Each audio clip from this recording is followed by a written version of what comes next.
Hello, everyone, and welcome to the Crown Report. My name is Brittany. So much to discuss for this week, although we'll mostly be focusing on Prince Andrew and the fallout of his announcement last week that he was no longer going to use his Duke of York title. So, obviously, so many things kind of to discuss there because we're getting more and more about Andrew.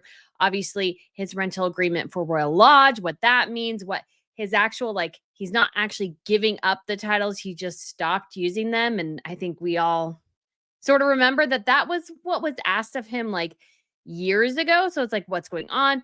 What does it mean for the girls? For Sarah, will there be parliament movement? And what does this mean for Harry and Meghan? Because although this program is sort of designed not to really focus on Harry and Meghan too much, you cannot avoid them in this situation either, because what they are doing also has implications for the monarchy. And I think there's a really good article from the Spectator that kind of goes over why, although both of these cases are profoundly different in different ways when it comes to Andrew and Sarah, by extension, and Harry and Meghan. But just to kind of give you a preview, I think it's very, very important to say straight off the bat that Andrew and Sarah are the result of not addressing issues earlier. If Andrew had been, let's say, kicked in the tushy at some point about some of his decisions, we might not have gotten to this point. And Harry and Meghan, you could say in some ways, like their sort of train wreck of a post-royal life is a reflection of what like is like an echo of Andrew and Sarah. So you have to address one to address the other, because Andrew's stuff, most of his crimes are in the past, whereas Harry and Meghan's crimes are in the past a little bit. They're very much a lot fresher, but also in the future as well. There are definitely very big future implications for Harry and Meghan and their behavior in regards to the British monarchy. And so you have to address the two situations, I feel like, very, very differently, because in the terms of that, yes, they're not totally the same, but Sarah and Andrew and this whole chaos should be a glaring warning sign to the British monarchy of what it looks like in the future to not stop Harry and Meghan now and not to sever that tie. Because even if Andrew was connected to the monarchy, he was allowed to do things and people knew he was not acting accordingly. They let him go on and do what he wanted, and now we're here. So we need to be able to address this now.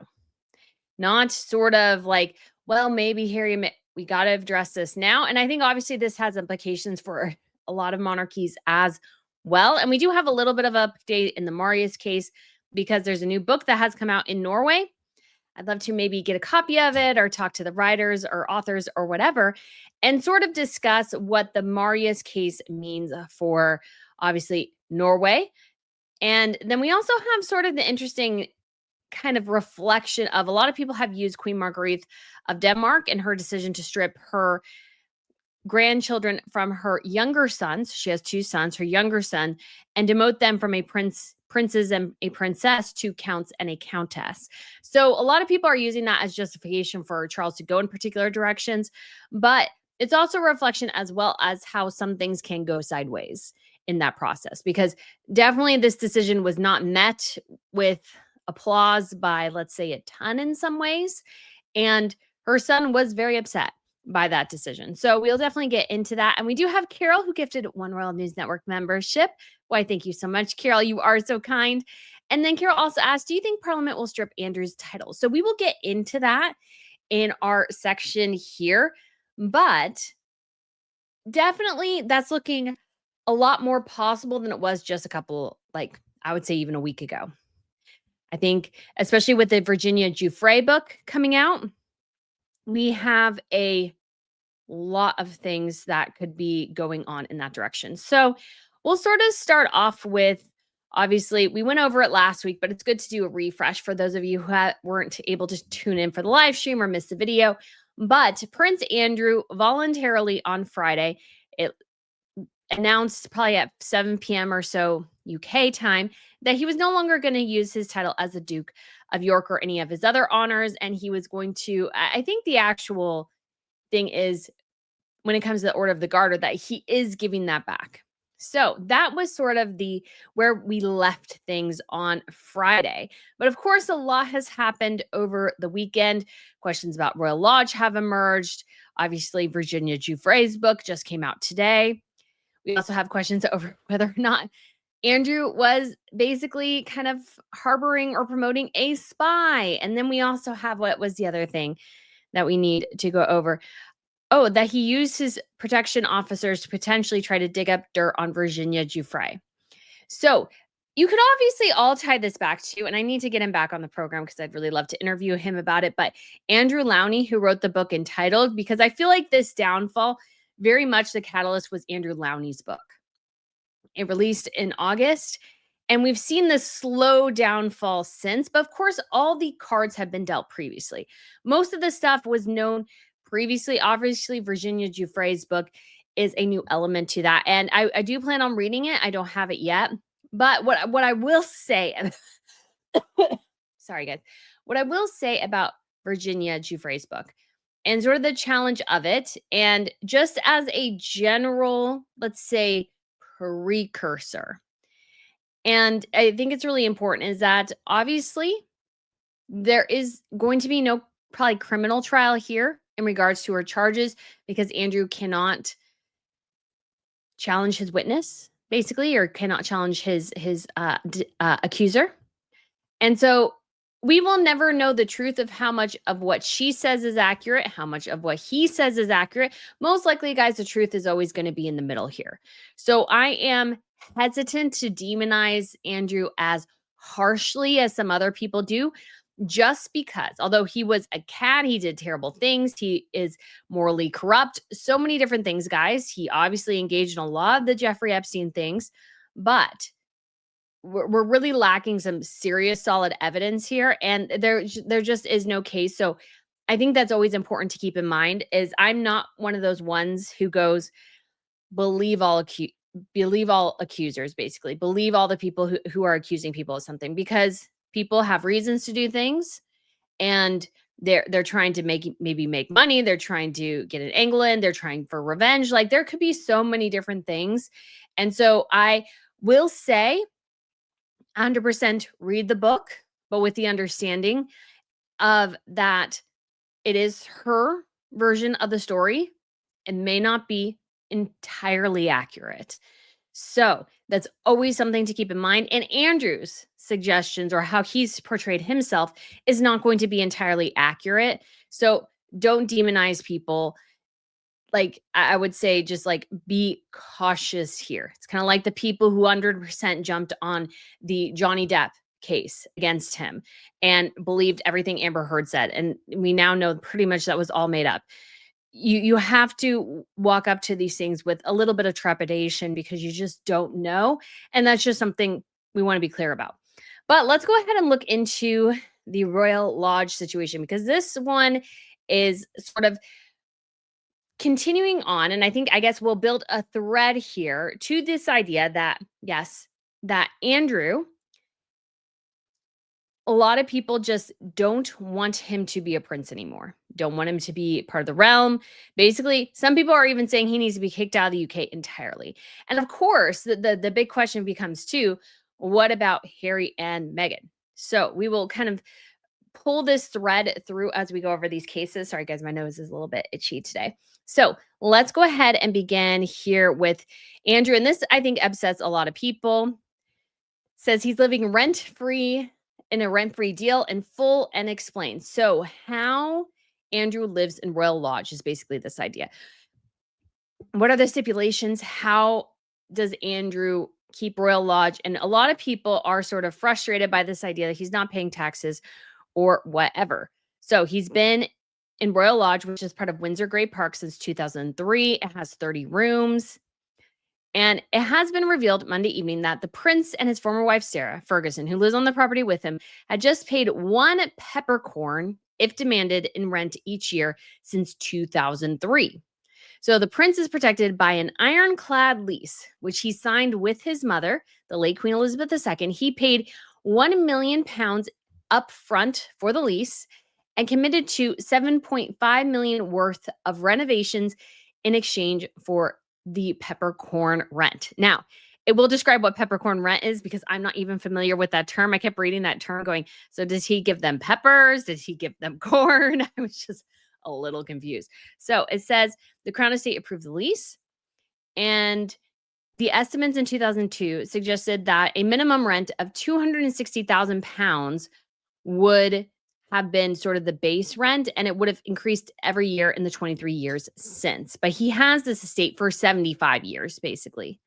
So it runs until 2078. And before then, there can be no break, except for if Andrew can't pay his rent, but he's not charged rent. He's only has to give rent if he is asked for rent. And or if he breaks the term of the lease. And the terms of leases, he has to keep up the property. So he can hand down the estate to his daughters, Princess Eugenie and Princess Beatrice, a trust set up for one or both of them, or his widow. This cannot happen in the last 5 years of the lease or after 2073. So Sarah has to make it till 2073. Don't see that as a big possibility. So most likely it'll end up actually with his grandchildren, to be quite honest. Like, if they set this up correctly, it should go into a trust. It would have passed to one of the girls and then to one of their children. So a peppercorn rent means one peppercorn if demanded per autumn. So it is a term which refers to a nominal sum paid in order to satisfy the legal constraints. It originates from leases which required a single peppercorn to be paid annually, but is likely a small sum, even as low as £1. So he gets to live in that 30-room estate with 7 bedrooms for potentially £1 a year or a month. That's what this looks like. However, if the prince fails to pay his annual peppercorn rent within 21 days of March 31st each year, if it is demanded. So it exists, but he has to be demanded to pay it. So based on the £260,000 minimum annual rent the Crown Estate estimated in 2002, the equivalent would now be £486,244, according to the Bank of England's inflation calculator. So it says here, part of the stipulations of his rent is that he cannot use the premises for any illegal or immoral purposes. So obviously the Jeffrey Epstein situation is sort of wrapped up in that. An interesting possibility. So this could be problematic for Andrew, not just for Epstein, but he invited a suspected Chinese spy to his 60th birthday party. There is a current suggestion. There's no suggestion the prince has committed any illegal acts on the property, but the relationship with the Chinese official obviously is concerning. He does have the right to surrender. And then they do have to pay him, I think, like £500,000 or so if he decides to, or maybe this says it here. Yeah. So £558,000 if he gave up the lease. He would be due a 185,865,000 or 6,500 a year compensatory fund until the 25th year of the agreement is reached in 2028. So he only has 3 years until he hits that date. So the rent shall appear for 21 days. Obviously, there's a forfeiture as well. So he could, if that would break the lease, if he doesn't pay the peppercorn, if he doesn't pay other aspects of it, that could obviously result in surrendering the lease. And that would be a huge problem for him. But a lot of people think because Andrew in this particular situation has basically fulfilled most of his obligations, that is just unlikely. Like, it would just be exceptionally difficult to kick him out. But again, there is a large latitude and I think a great interest in kicking him off the estates. The problem though with Royal Lodge is, if you're not familiar, is that Royal Lodge is very close to Windsor Castle. And so it would be almost impossible to have somebody else live there. So we're just going to look it up here real quickly on the map, because it's always helpful to look on the map where something is, just so we can kind of get an idea here. So this is Royal Lodge. Obviously, you can see like so many cars there. Wonder what all those people do all day. And then we also have the All Saints Chapel. This is where Princess Beatrice got married. So this is Royal Lodge right here. And if we pull back, Windsor Castle is up there, but it's part of like a secured area. So it would just be difficult to have somebody else live there. That was sort of the kind of understanding, is that they weren't sure like who could they rent this out to. I was thinking it was closer, but it's actually quite far away down here. But it's still a bit of a concern. So Windsor Castle's all the way up here. And then you have Adelaide Cottage over here, if you're not aware, and then Frogmore Cottage is over here. So these two properties were definitely closer, and they're within the security parameters. And there was a lot of suggestion, a lot of strong ideas, which I think I don't see how this would be a problem. Oop, I'm not showing it, you guys. I'm so sorry. I'm so sorry. I was thinking I had moved it. So again, let's go back down here. So here is Royal Lodge. So you can see how large it is. It's a big, big building. So lots of maintenance, lots of cars parked whenever this was taken. This is All Saints Chapel where Princess Beatrice got married. And then if we scale all the way back, we have Windsor Castle up here. So there's the two of them in the frame.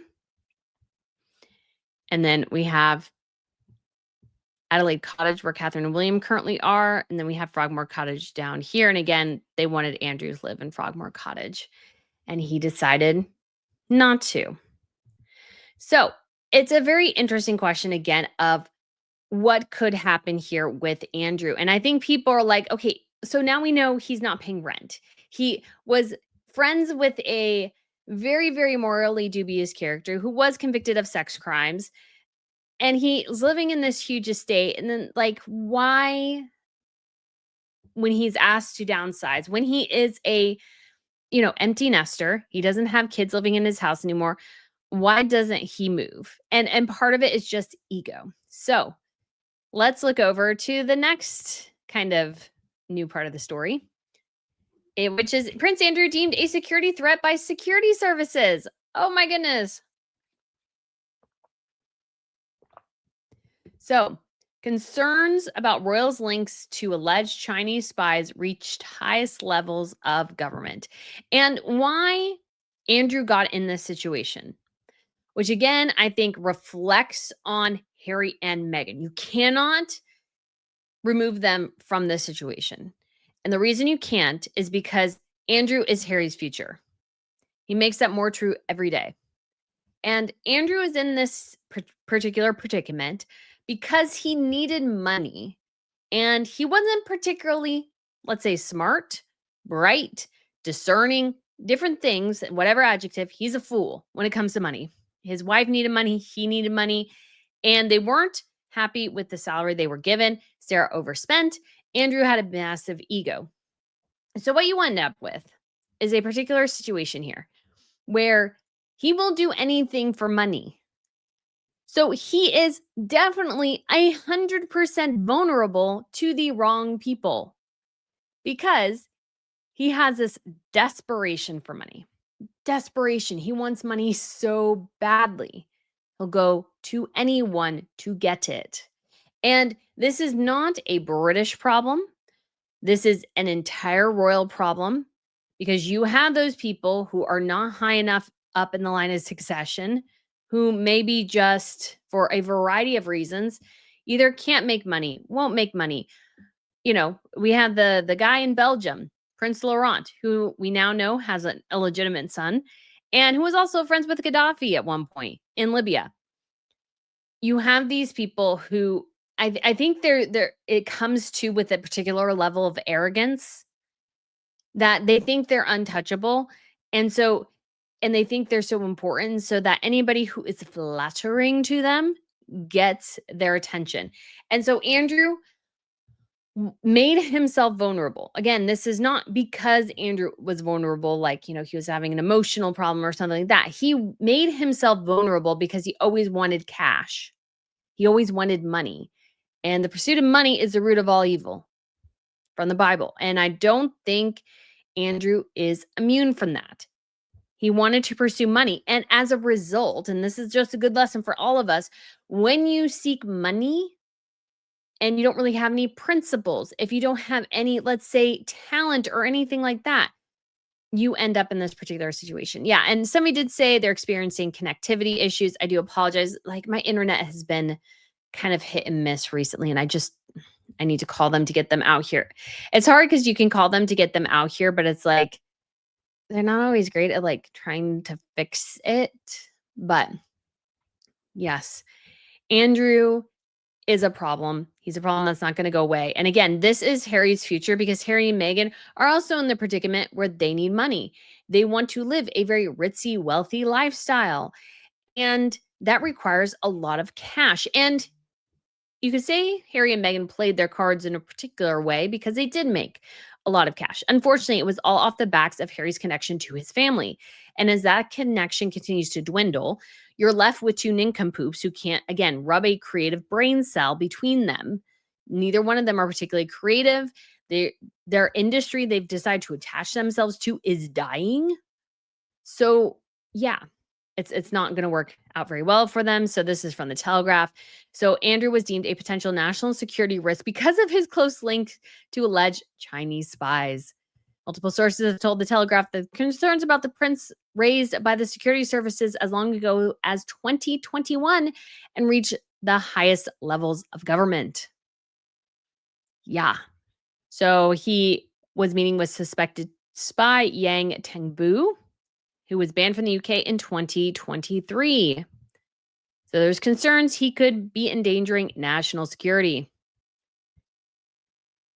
And so he had at least 3 meetings with a Chinese official at the center of the collapse trial of 2 suspected British spies working for Beijing. One high place level source said absolutely there were concerns about the prince's activities from the security services in the years before Mr. Yang was banned from the UK, which were raised with cabinet ministers. Other sources familiar with the conversations in government at relevant times confirmed that the concerns were raised by British spy agencies that the prince was potentially putting national security at risk through his relationship with Chinese individuals. And of course, that is not to say that all Chinese individuals are necessarily bad, but this guy has no scruples. Again, he is desperate always for money.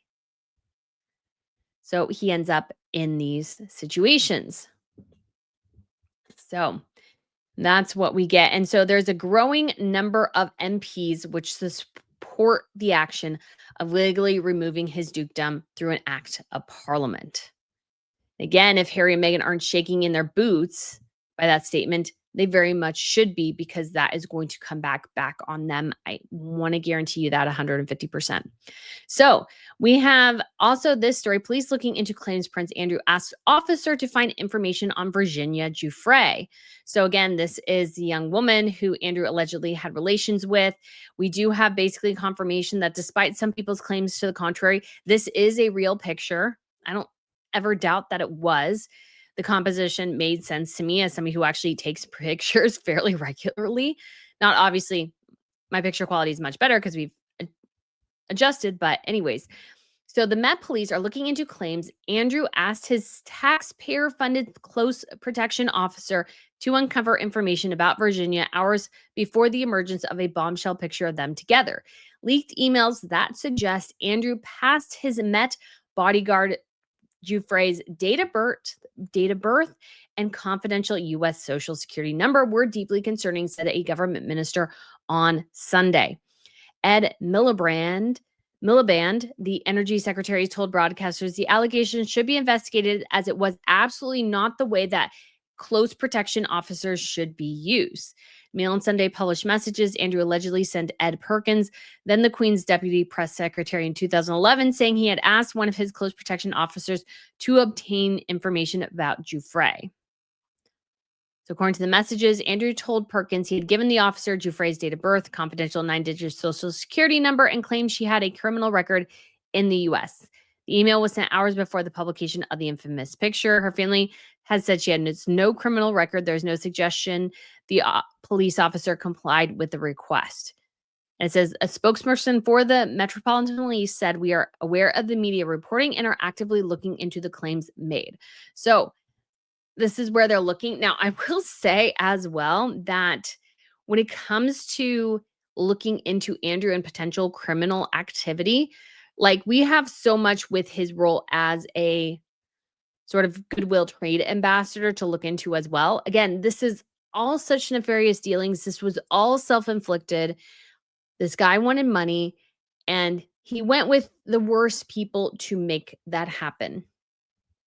And again, I want to be clear here because this is just so important. The Andrew issue is not going to get any better, really. And the Harry and Meghan issue can really only get worse because most of what everybody's mad at Andrew about is in the past. And it's crimes he committed. And I use the term crimes loosely as just crimes in the public eye, not legally. Just saying that for legal reasons. But going back 5, 10, 15, 20, 25, 30 years, these crimes go back. We have now, looking at everything, we have sort of a different element to the situation, which is that the Harry and Meghan, their crimes only happened within, let's say, the last 5 years. And obviously it was longer than that, but let's just stick to since Mexit. We have a longer track record beyond that where things will probably only get worse. And we don't know the future of what those crimes look like. And when it comes to Andrew's title, that there's an interest in stripping it at the highest levels within government, again, this should be extended to everyone who misbehaves. So let's look at this before getting to the Spectator piece, because this says, could Andrew, and this is from the Times of London. So again, this is basically the paper of record in the UK, kind of like how they call the New York Times that. Could Prince Andrew be stripped of his prince title as well? There is cross-party support for an act of parliament to formally remove the disgraced royals' titles, but the government does not want to get involved. And here's the thing, the government should be involved here because, like it or not, this dude was running across the world representing your government abroad in trade deals to foreign governments. And Harry and Meghan are also sometimes running across the world, dropping their titles left, right, and center, acting like they represent the UK in many ways. You have to stop the bleeding at some point. Andrew, again, is a future look at what Harry is going to be like in 30 years. Don't let the crimes just keep going because it's only going to get worse. And Harry, in some ways, is worse than Andrew. Their crimes are very different. Obviously, Andrew's potential illegal criminal activity is much worse than you can say Harry's moral quandaries that he's been in. But they both have the same effect, which is damaging the monarchy's reputation. And the British government needs to take that seriously. Why you haven't taken it seriously is why you have all these nincompoops running around using royal titles, claiming to basically be an extension of the UK government. They represent you. Like, this is important.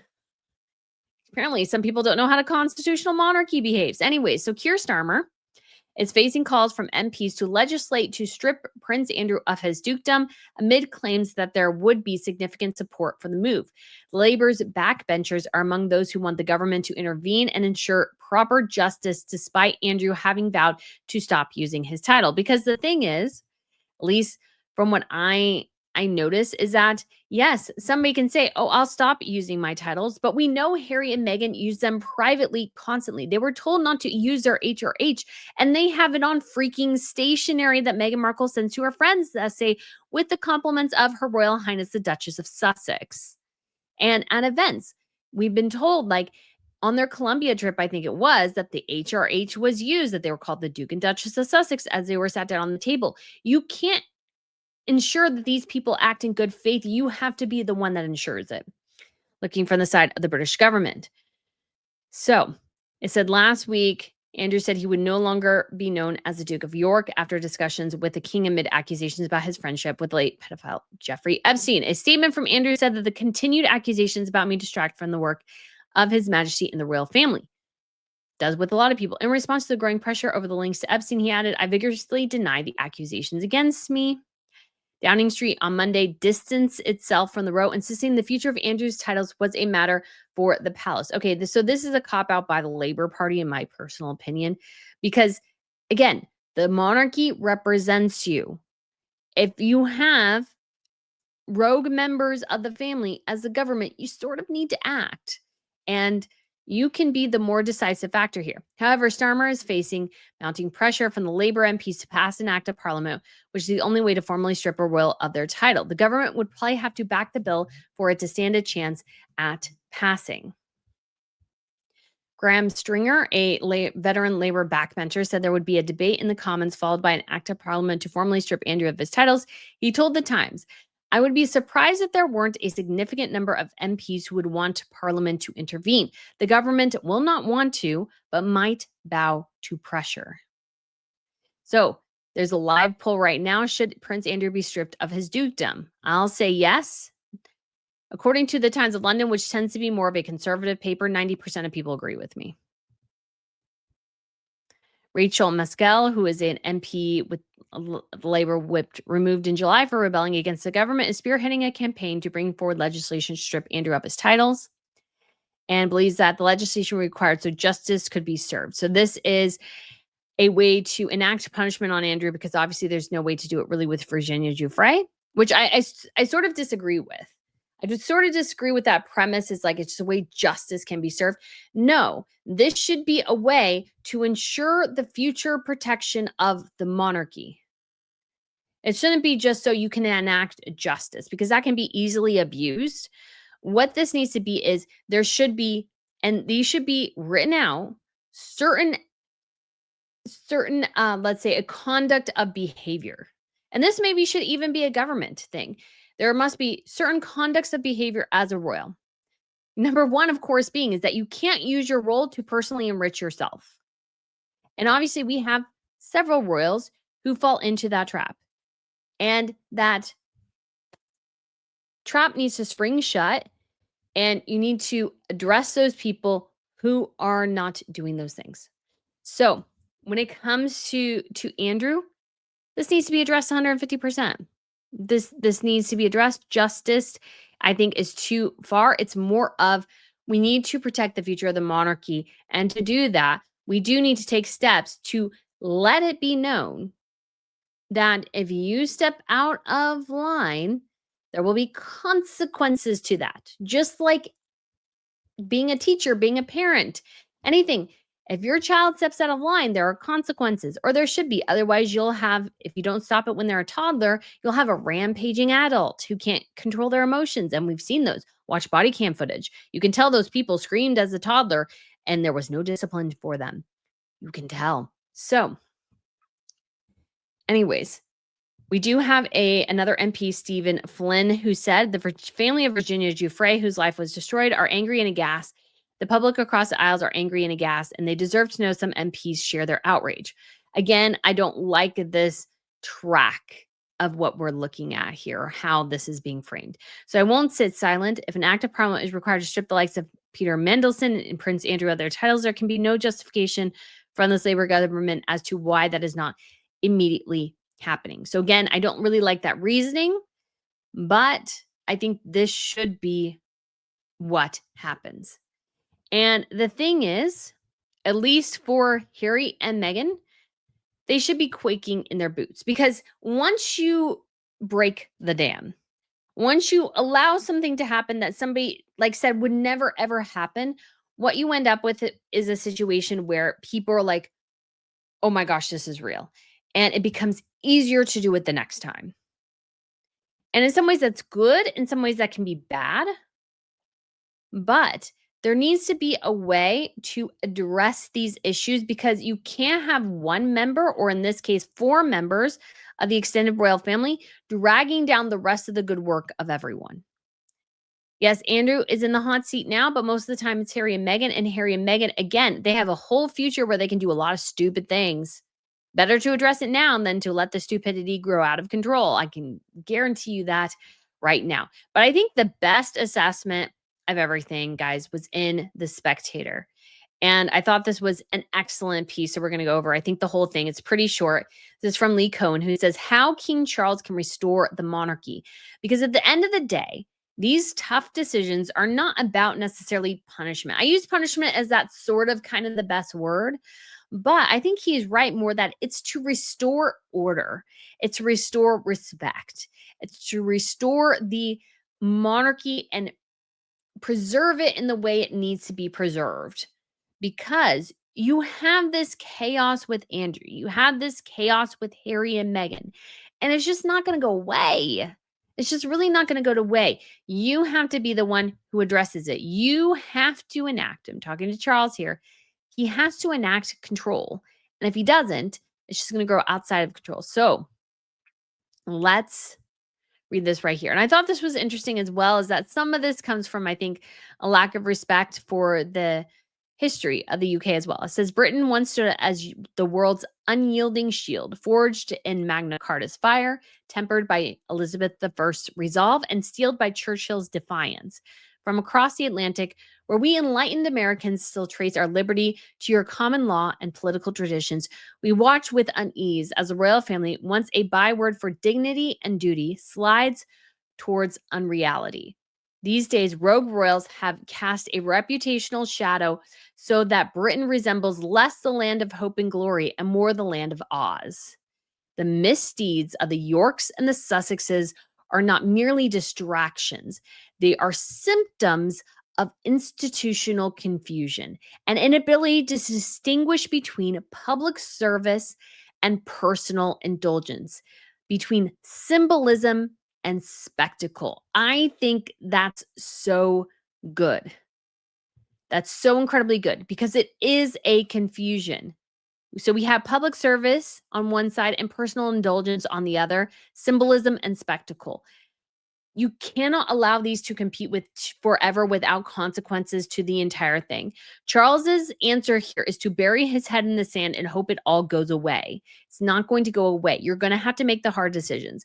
And the thing is, for Charles, if he makes the hard decisions and Harry decides not to have a relationship with his father, well, that's on Harry. That is not on Charles. That is on Harry, because if Harry wanted to reconcile with his father because he wants that personal relationship, if that relationship is tested by Charles stripping all the titles, then was Harry ever really interested in getting into a relationship with his father at all? Because if everything is tied to the titles, to his royal prestige and everything, and that's why he was making amends, not because his father might be dying of cancer, then Harry is a horrible, cruel person. And Harry should own that, because that's sort of what the guy he's been for the last 5 years.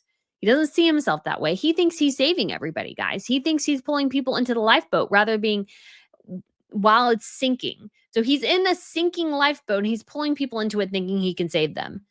No, because Harry's the one who started the lifeboat sinking in the first place. So he can't save anyone.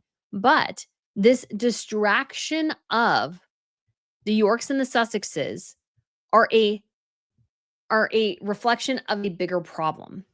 And it's one Charles has to solve. He can't leave it to William. He has to solve it.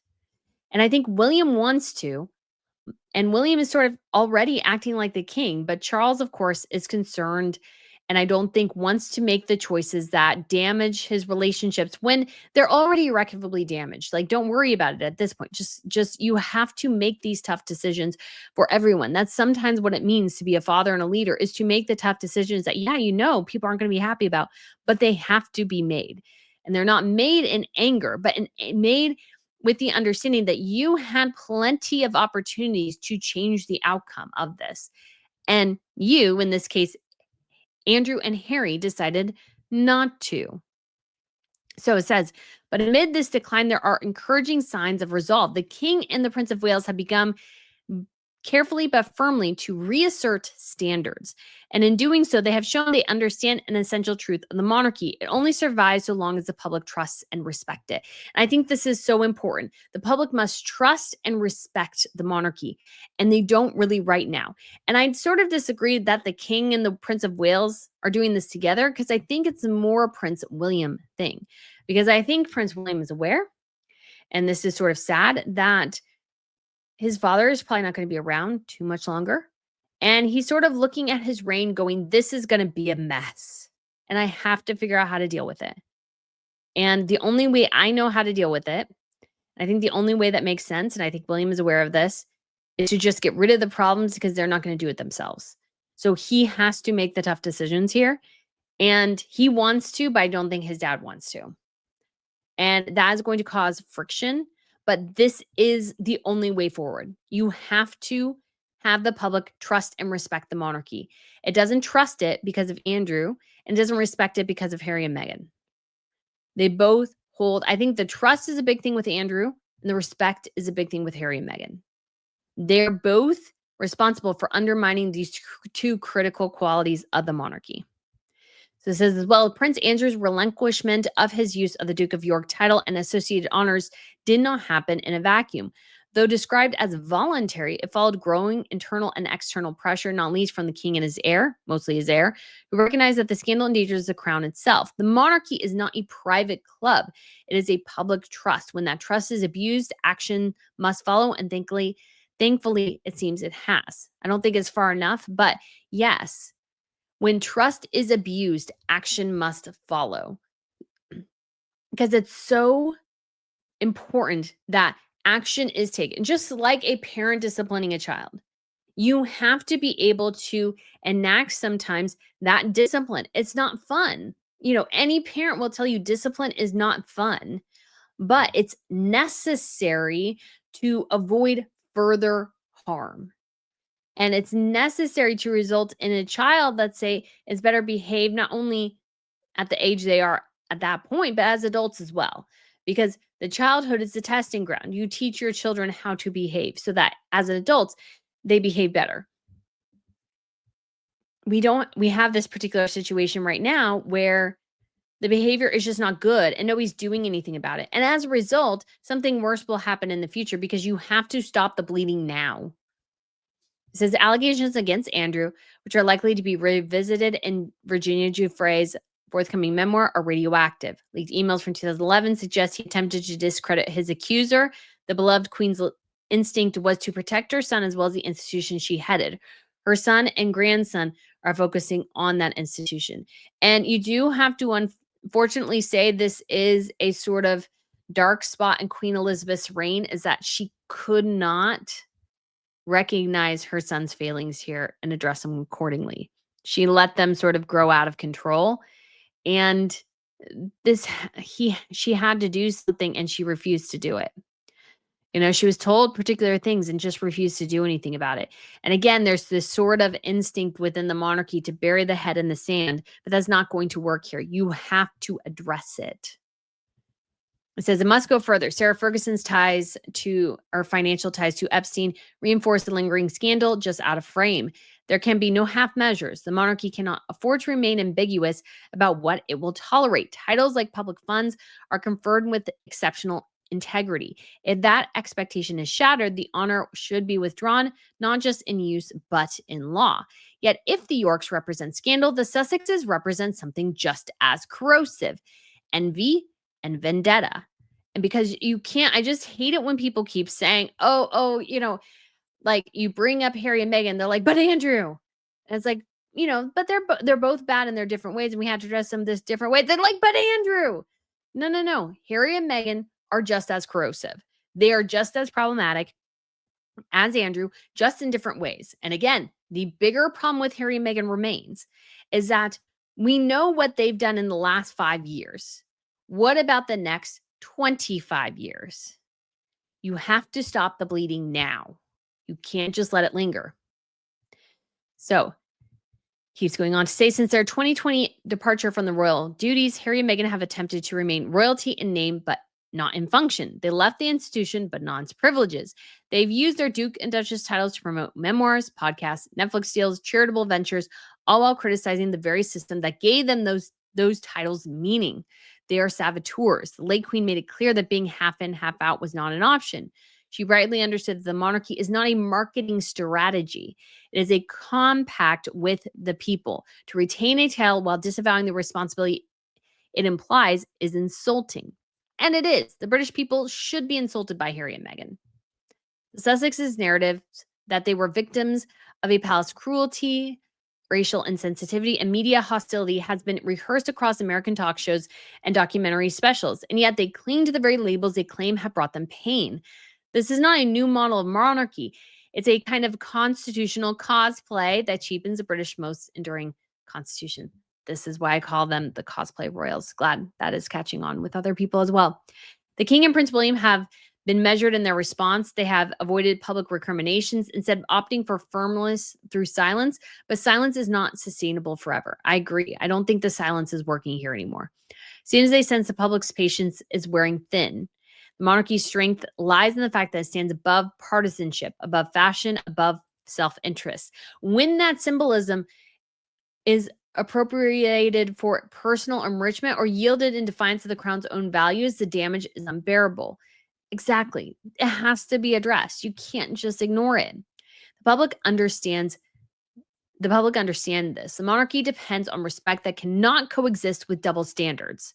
It cannot survive with the perception that one tier of royalty is held accountable while the other is free to monetize its connections to the throne. Restraint is dignified only if matched by resolution. So, obviously, here, perception that one tier of royalty is held accountable. So, this would be Andrew, and the other is free to monetize its connections. You cannot, this is a two-headed dragon here. You can't just cut off one head. You have to cut off both heads. And that in this instance is Andrew and Sarah and Harry and Meghan. You have to address the problem. You can't just let it slide under the rug. You can't just think, oh, it'll go away. Oh, Harry and Meghan will get better. Harry's trying to make inroads. That's going to be like result in better things. No, no, no, no, no. You have to address all of it.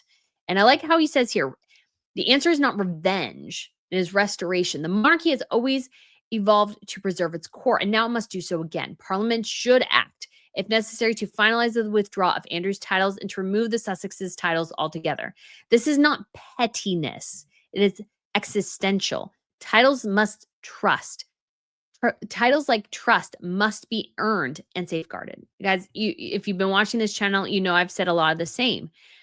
The titles there has to be a way to make sure that the people who are using titles have gone through whatever steps necessary to make sure that they act in certain behaviors, because a title is a privilege. It's not a right in a lot of ways. That's how it should be seen.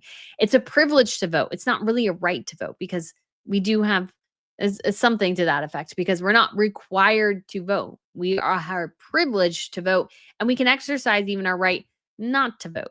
Sorry, that's not making much sense. But it says, as an outsider, let me share that Britain has long been admired for its pageantry alone, but for the seriousness behind it, or has been admired not for its pageantry alone, but for its seriousness behind it. Today, that seriousness is at risk. The world processes the spectacle, but also watches how Britain responds. The land of hope and glory cannot afford to become the land of Oz. The monarchy cannot survive as both theater and anchor. It must choose, and there must be hope that it is beginning to choose wisely. Yes. Oh, yes. Britain has a choice here.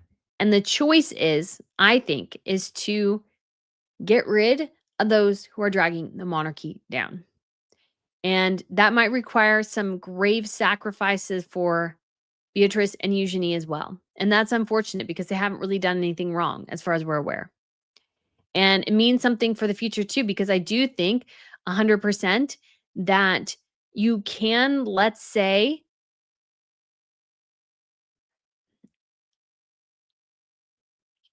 the titles for the future must be preserved. I think for the Wales's kids, especially, and those sorts of things, they'll need more people who are able to work for the monarchy. I don't know how Catherine and William and just George and his spouse are going to do it. They're going to need more people. They're going to need to figure this out.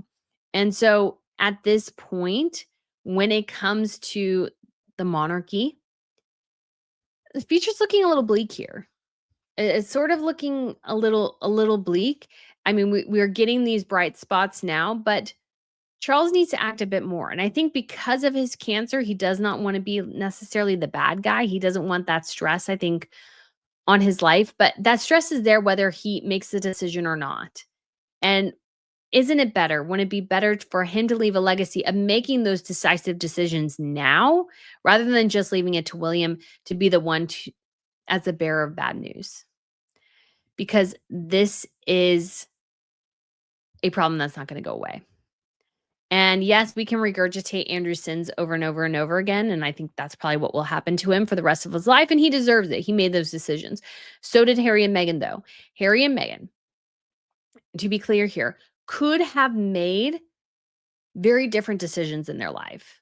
They could have gone to Hollywood, done pretty much a lot of the same things they did, making a deal with Netflix, making a deal with Spotify, but going by Harry and Meghan Sussex, making the decision not to trash his family, really trying to work on their skills rather than this endless barrage of content vomit that has no story, has no purpose, has no anything, and just seems to be them randomly throwing things up against the wall to see what sticks because apparently they both suck at the careers they've chosen. Because neither one of them, I guess, thought that, oh my gosh, we're going to actually have to work, aren't we? And in the process, they are constantly using their titles. I think even the failures would have been more acceptable if they just went by Harry and Meghan. But no, no, no. They want to go by the Duke and Duchess of Sussex. I even saw an article pop up recently, which is a regurgitation from Invictus Games, where a guy was told, well, you should address Harry and Meghan like, I think by their titles first, and then you can say ma'am or sir. It's like, why? Why can't you just address them as Harry and Meghan? Like, why do they need to be ma'am and sir? It's very much a way for Harry and Meghan to lord the titles over people. That's, I mean, such the clear difference between Harry and Meghan and other people is that Harry and Meghan want to lord those titles over people because that's all they have. And so to do that, they have to make they kind of abuse the privilege. And so thinking of the title of this video, I think so much of this recently came from Prince William. Prince William, we've heard a lot of reports that he is sort of beginning to set up and his reign. He's moving behind the scenes, I think, slowly and steadily to put things in place to really help cement the future of what his role will look like. And I think there'll be amazing successes there and some failures, of course. But this is, if he is not, and I think this is where William's head is at, I hope it is that he has to deal with this problem. This problem is not going away. This problem is only going to get worse. He has to deal with Harry. He has to deal with Meghan. He has to deal with Andrew. He has to deal with Sarah. And that's not being harsh. And some people call it ruthless. It's not. It's pragmatic. I guess it becomes for me because I have a little bit of that pragmatism is that you have to think about this logically.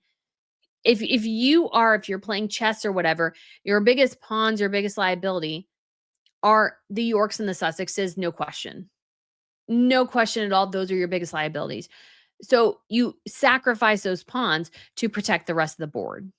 And that's what William has to do. And again, that is pragmatic, that is logical, that is what he has to do to preserve and restore the monarchy is get rid of the distractions. So yes, Harry and Andrew will always have a tie to the monarchy. Nobody's going to deny that whatsoever. And I think to me, at least, removing the Duke title is better than the Prince one, even though people don't really get how titles work anyways. But I think it's sort of okay because they were born princes or whatever. But making the separation very clear. And I think this requires removing from the line of succession. That's what I think this requires. Remove from the line of succession. Number one, then Harry's security plans all go away. He's no longer has any role, nor do his children in the future of the monarchy whatsoever. So you've gotten rid of that issue completely. Harry has no ground to stand on there. Andrew also has no ground to stand on there. You make Andrew move to Frogmore Cottage. You force him to do that. Yes, he's digging in his heels, but like there's, I'm sure, other things you can do to initiate pressure and leverage. And I mean, we're not talking going all medieval here, of course, but there was a intelligence to acting sort of ruthlessly to protect everything else. And I feel like sometimes that is what the British monarchy and modern royal families are missing. And I get it. It's amazing. They have amazing family systems, and those can be so great.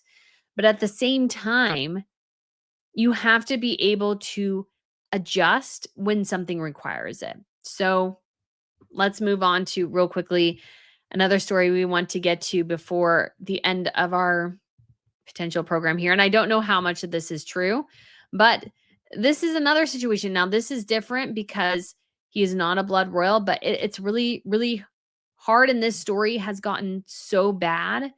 And it does reflect on the monarchy because the future king and queen allowed him to get away with, I think, way too much. And this is another, again, is example of why you have to nip these things in the bud. You can't just think and put your head in the ground and think they'll go away. And that's, of course, is Marius Borgholmby, the son of Norway's crown princess Mette-Marit. So according to a new book, he apparently, allegedly, was pushing cocaine in the middle of Oslo's Karl Johans Gate, which leads up to the royal palace. Marius denies these allegations. That's Marius right there, who went on a boys' weekend with his stepfather, the future king, and his brother, the prince, not too long ago. So it's a new book titled White Stripes, Black Sheep. It was released this week. And the journalist duo, Trongrier and Oyston, are responsible for the book, and they've made this particular allegations. Marius denies it. But it says down here, according to the book, the police feared that Crown Princess Mette-Marit would tell her son about a pending arrest because he was arrested twice last year because she did it last time. So they didn't let her know. But in this book, we have a new thing. It was late summer 2023. The man was tall and slim with blonde hair and a tattooed torso under his summer shirt. The Spaniard had no choice but to report what he saw into the system, which was that, sorry. It's so weird. The translations aren't always super clear because in the middle of Oslo's main street, which led up to the king's palace, Crown Princess Mette-Marit's son stood selling bags of cocaine. Now, so it's late summer night, so it's entirely possible. I think cocaine was something that Marius had in the system. I've seen rumors of, obviously, Princess Ingrid Alexandra as well. And the expert Forty Ogahoric says, I am shocked if this is true. The fact that Marius is said to have sold cocaine on Karl Johan not far from the palace is absolutely shocking and terribly sad. Imagine the parade route, because they have a parade route every year for National Day that brings a children's procession to the palace on May 17th, where the entire royal family stands and waves. On the same stretch, the son of the future queen is said to have sold cocaine. It's almost too incredible to be true. So it looks like this is the street right here called Johan. And I hate to say it, but I don't necessarily not think it's true. I imagine it could very much be true. And this is the problem, is that when you have rogue royals in this instance, you end up with a lot of problems that you didn't necessarily anticipate. And that's what's happened here. They have to address this for the future of the monarchy. They have to in the UK. And yes, the situation is not as bad as the Marius case or anything to that respect, but we have a big growing problem of what to do with royals who are not really, let's say, part of the system, who are the spares who go rogue. And unless you address them, it's just not going to get any better. So, guys, that is obviously the main big point of this live. I know we usually go over what's going on in the other royal families, but this was just such a big story and a big point of discussion that it's impossible to avoid. And if you're not aware of the Marius Borgholmby case, I should have prefaced this, is that he is the son of Norway's crown princess. So she was a single mom when she married the future king. And he was arrested last year for assault and violence. And throughout a police investigation lasted about a year, they came up with initially 23 charges, with the prosecutor expanded to 32. And so they include most serious being SA, and then threatening a police officer, I think, is one of the lower charges. But he has very, very serious charges, some of which happened allegedly while he was using a diplomatic passport, while he was in his parents' home at one point. And it's just, I think, so bad for the future of the monarchy there in Norway and Britain as well. Again, they just keep thinking the Andrew situation is going to go away. And yes, there is no, let's say, quote unquote, new information. We're just getting a regurgitation of a lot of old information pretty much that we already knew. But every new piece that comes up, people are going, hey, why aren't we fixing this? Why is Andrew still around? Why does he get this? Why does he get that? All these sorts of things. And that's, again, a situation that must be addressed and resolved. So we do have some super chats here. Carol said Charles needs to act like George V, where the survival of the monarchy is the number one priority. Thank you so much for the super chat. And yes, we do need to address this issue. It's not going to get any better. And Charles is going to be the one who should be the one who makes these tough decisions. Otherwise, it's going to fall to William. And again, I've always said, guys, when it came to stripping the tiles from Harry and Meghan, if Charles indicates to Parliament he is willing for them to act, they will act. Because there is a family angle to all this, so that makes this a lot more complicated. But yeah, we have Metabale says, give a super chat. Thank you so much. That is so kind of you. And Dr. M says, thank you so much for the super chat. Any thoughts on why they changed Andrew's title on the royal website, but no, not completely remove him? I don't know. I think the royal website is horribly run. And so let's see here, because I know they changed his name. Oh, just Prince Andrew, guys. It's just Prince Andrew now. I think the royal family website is horribly run and designed. I think it's terrible. So this is currently what it looks like. I think it's sort of cumbersome with the moving tiles. So we have this, and the Duchess of Gloucester is up here. I don't know why the Duke of Gloucester is down there. She should be over here. We still have Harry and Meghan on there and the Prince Andrew. Why? I don't know. They haven't worked there in 5 years, guys. What the heck are you doing? And they just don't need to say anything. Who really gives a crap? Come on. Oh man. So yeah, best to just take them off. We need to reorder this because the Duke of Gloucester should technically be above the Duke of Kent, and the Duchess of Gloucester, I don't know why. It's a crappy website. I'm sorry. It's a crappy website. My very humble opinion. All right, we have 28 Flying Dutchman, who's been a member for 22 months, who says, I think Queen Elizabeth felt guilty she wasn't hands-on with Anne and King Charles III, so she compensated with Andrew. King Charles III is repeating these mistakes. I feel for William and Catherine. So it's somewhat true and somewhat not, because yes, she was a little bit more involved with Andrew, but she doesn't really have the same feelings towards Edward. And Andrew was still raised a lot by nannies. So this idea that she was a little bit more hands-on is somewhat true, yes. And she didn't, let's say, travel quite as much at that point because she didn't need to establish the realm quite as much. But I think it's overused, this idea that she is overcompensated. And that doesn't excuse what is happening now. As a child, yes, maybe overcompensate, that's fine. But he's a man in his 60s now. She should have been able to, or at least late 50s. She should have been able to make those tough decisions. So Stephen, thank you so much for the super chat, said the York girls used their dad's Saudi connections to keep money, jewelry, lavish parties, and VIP travel. The girls are as bad as their parents. So I would say somewhat yes and somewhat no. So when you read Andrew Lowney's book, it becomes apparent that Beatrice and Eugenie were given things and they weren't actually kind of sure why all of a sudden money would show up in their bank accounts, or they would get this big necklace. They're like, oh, okay, cool. So I don't want to say to criticize them, let's say too much, because they're not responsible for all the things their parents are doing. So yeah, but they did definitely benefit and they were aware somewhat of the nefarious dealings, but they weren't the ones responsible for them. So, and what can you do? They're your parents. So we do have Rediscover with Sharona, who asked, Dear Brittany, I have an idea to run by you. Do you think King William will make Beatrice and Eugenie working royals so they keep their HRH titles? I mean, I think at this point, probably not. I don't think so. I'm a fan of that overall, just because I think the royals desperately need more workers. Catherine and William, both, they'll disappear for a month and a half. So usually between the mid-July after Wimbledon is over and until September, they're like, their kids are on break and so they don't do work.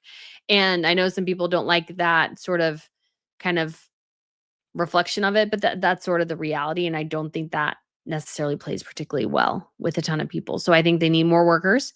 And obviously the Duke of Gloucester, the Duke of Kent is 90 now. Duke and Duchess of Gloucester are in their late 70s. I mean, she looks great. So I don't think so she's doing well, but at the same time, it's just not going to get any better. Jane says Megan is so vain if she loses the title and go by Megan former Duchess of Sussex. That's probably true. Maria says, thank you for your restraint on commenting on the accusations. You're welcome. It's just so hard for me. I'm just so hesitant to like, it's just so hard to go over accusations that one way or another I can't prove at all. And, some of them happened a really long time ago. There could be angles for money and different things attached to it. So, but it is an interesting question to say, why did obviously I pretty much immediately believe the accusations against Meghan Markle, the bullying allegations in particular. And I think it's important to go over kind of the distinctions. Obviously, something bad happened between Andrew and Virginia. I'm not denying that at all. I just don't know the exact frame of it and everything. But at least when it comes to Meghan Markle, we had a lot of rumors up to that point of some despicable behavior. So it just basically cemented what had been coming out for about a year at that point, or a year or two. Actually, more than that, about 3 years at that point, because the negative narrative started in actually October of 2018. So as soon as they landed in Australia, the negative stories started coming out, and they've never really stopped. So we've known that. That it was in the Times of London, so obviously very seriously. Valentine Lowe is a fantastic journalist. He spoke to people directly. You could tell that the stories were remarkably consistent, and they, mentioned particular names, and Jason Knapp, Simon Case. And although everybody was held to NDAs, like the palace did investigate and they were aware of these issues and they had been reporting on them long enough where we had more framework. And yes, you could say having the accusations out there could be retaliatory against Meghan for the Oprah Winfrey interview. But at the same time, I also I tend to go through and look at things logically. I can understand the point of which Valentine Lowe mentioned, that the Times was hesitant to go with the story. But the big thing that the staff wanted people to know is that the Meghan they were seeing portrayed on screen was not the real Meghan. And we had enough indication that that was most likely true. And they just wanted their stuff on record as saying, this is what we actually experienced, not what Meghan saw. But of course, again, maybe not all of it is true, but we have enough indication that most of that was probably true. And then obviously we've gotten more bullying allegations over the years. We've gotten them in the Hollywood Reporter, Vanity Fair, remarkably consistent on both sides of the Atlantic about her behavior. So that's not a surprise. So Paul says King Charles's coronation, May 6th, was the same day, 1910, as George V ascended the throne. So some connection there. And we do have Metabales, who gifted One Rail News Network membership. Why, thank you so much. I'm sure somebody will really, really appreciate that. So Liberty says Prince Andrew had a fully staffed royal palace gifted to him in the Gulf, but he thinks it's too quiet and his wife doesn't like the heat.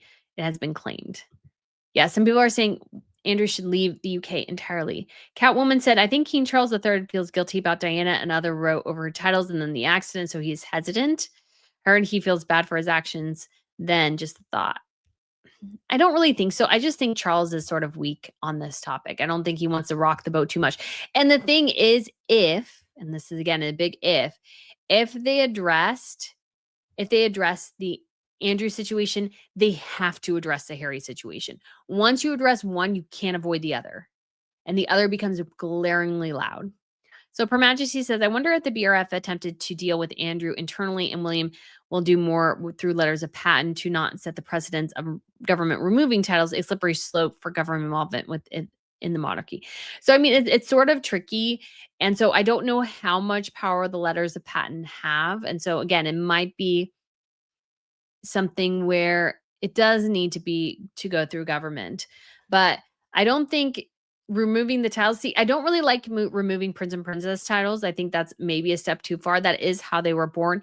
But any additional titles given, like Duke and Duchess of something, and making it be clear, hey, if you leave, you are legally required, let's say in Meghan Markle's case, to use your maiden name. You cannot use any courtesy title of your husband once you leave. That remains his, so she can't go by Princess Harry. She has to go by Meghan Markle. So that's still the thing.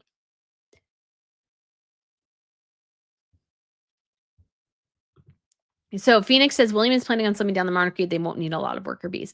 Unfortunately, they do need more than I think Prince William wants to believe they do. I think Charles is finding out the same.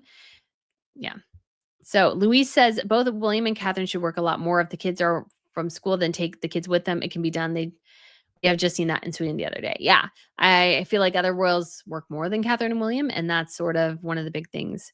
Royally Fruit said, according to Taz, ask Andrew about his book and the York girls, Tazlism. He told her there's a lot of shady things about them too. He's waiting to write about them to like the York girls. Yeah, I asked him a similar question, I think, something to that effect. So I did a whole interview with him as well about that. Space Cadet says another YouTuber reported Prince William wants to speak to the princesses in person over what they know. And they said they think their dad should talk to them first. Sounds dodgy to me. Yeah, I wouldn't believe all. It depends on who the quote unquote YouTuber is. I don't think all of them necessarily. Just my personal opinion. Um, all the information is, let's say, accurate. Prince, so Liberty says Andrew Lowney hates Prince Andrew. He thinks he's a leech and arrogant. He focuses on their finances in the book. Yes. So I've read the book. I did a whole interview with him and we covered a lot of that. So Phoenix says cancer is not an excuse for following through with his duty as a king. He has servants and silver platters. He travels. He's a wimpy king, allowing Harry and his wife to destroy the RF. I think that's important. That Charles is just a little flimsy here. So Liberty says she isn't Mountbatten Windsor, not Markle. No. So my understanding has always been is that when it comes to royals, and this is true in other families too, is that blood matters when it comes to royalty. Meghan is not a blood royal, so she would be still have her maiden name Meghan Markle. Catherine should still be technically Catherine Elizabeth Middleton on her legal documents, or at least some of them, because she is not a blood royal. She cannot be a Mountbatten Windsor. Neither can Sophie. Neither can, well, doesn't make as much sense, but Timothy Lawrence or anything, because the blood within a royal family. So if you are a blood royal, that means you are born royal or born the member of the royal family. You can be able to use that name. Merridans should not be able to use that name. So Paul says Meghan is believed to have changed her name to Sussex. Yeah, I mean, she can legally change it to whatever the heck she wants in the US. She's not prevented from doing that, but she'll look really stupid if she goes around going, "I'm Meghan Sussex," and they're like, "But they took your husband's Sussex title away." Yeah. So Peggy says, I think she should go by Princess Harry. She would absolutely hate that. Yeah, and that's technically what she could go as. So Steven, who gave a super chat, thank you so much, said Megan's number one hated celebrity in 2021, 2025. Yeah, I can understand that. I mean, there's, I think, other celebrities that maybe deserve it a bit more, but she is not a popular figure. Hannah says, hi, Brittany. I hope you're having a good week. I am. I definitely am. Deirdre says Meghan would be Princess Harry or Princess Henry, but she would definitely call herself Princess Meghan. Exactly. Jane Jones says, great answer, Brittany. Many YouTubers spread rumors based on what they think, unlike you. Why, thank you. Yes, I try to go with logical deductions based on the information that we have. So I kind of make, you could say, quote unquote, predictions, but like I try, at least I try as best as I can to frame them as such. Going, we know this, so this sort of makes sense. And I tend to find that ends up going really well. So Sir Squirrel a lot says, thank you, Brittany, for your excellent information. You are welcome.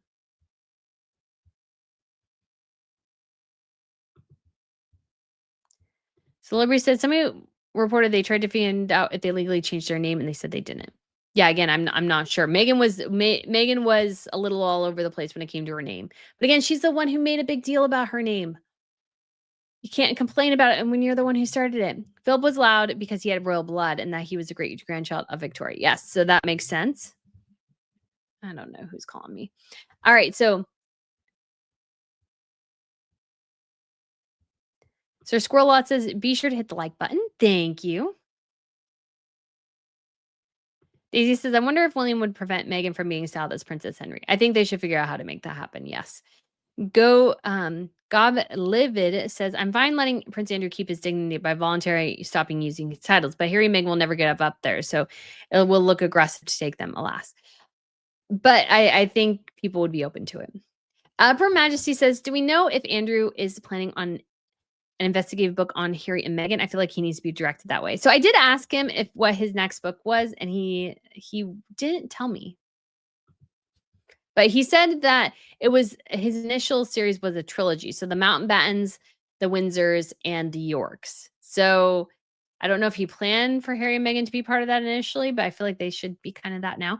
So Maria asks, Prince William removing everyone's Prince and Princess titles except for Prince and Princess of Wales, making everyone's lords and ladies might work. True. Stephen says, Meghan said both kids are changed to Sussex. Well, I mean, it does make sense. It could have always been that. So Liberty says Meghan will play the victim no matter what she does. Yes. Oh, Lemon says, it's like if I was in college and was a lab tech for 2 semesters and still use that title today, 5 years later. Exactly. Exactly. So guys, we will go ahead and wrap up this live stream here because obviously I talked a lot. We answered a couple questions, but I think we covered so much of it, but we will see what the future holds here. But I feel like because of Andrew's movement on Friday, the pressure of the king, that we're seeing some things start to roll into motion that I've been talking about should have been happening for years at this point. You need to have consequences for the principles. This is why Andrew got away with his nefarious financial dealings, why Meghan Markle allegedly bullied staff, is because they thought they could get away with it because they could, because there was no recourse to quote unquote punish them. And I don't mean punish in a bad way, but you need to be able to protect the people who work for you. You need to be able to protect the interests of your country so that people who are only in it for themselves know that if they do it that way, that'll be addressed very, very quickly. So, guys, thank you so much for tuning in. I hope you have a great Tuesday. And we will let this run maybe for a bit and then I will re-upload it on the Crown Report YouTube. So I'm very excited about that, guys. Thank you so much for watching, and I shall speak to you again very soon. Bye.